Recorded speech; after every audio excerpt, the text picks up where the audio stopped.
আসন্ন ত্রয়োদশ জাতীয় সংসদ নির্বাচনকে সামনে রেখে নওগাঁয় আনুষ্ঠানিকভাবে শুরু হয়েছে নির্বাচনী প্রচারণা।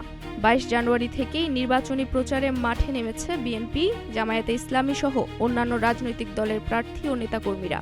বৃহস্পতিবার সকাল ১১টায় নওগাঁ ৫ সদর আসনের প্রার্থী জাহিদুল ইসলাম ধলু বিএনপির দলীয় কার্যালয়ে নেতাকর্মীদের নিয়ে দোয়ার মধ্য দিয়ে আনুষ্ঠানিক নির্বাচনী প্রচারণা শুরু করেন। পরে শহরের বিভিন্ন এলাকায় গণসংযোগ করেন।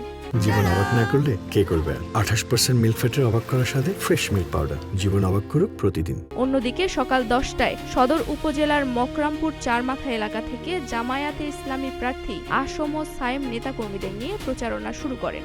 এ সময় ভোটারদের কাছে উন্নয়ন ও পরিবর্তনের নানা প্রতিশ্রুতি দিয়ে নিজ প্রতীকে ভোট চেয়ে ভোটারদের মন জয়ে উন্নয়নের নানা প্রতিশ্রুতি দেন প্রার্থীরা।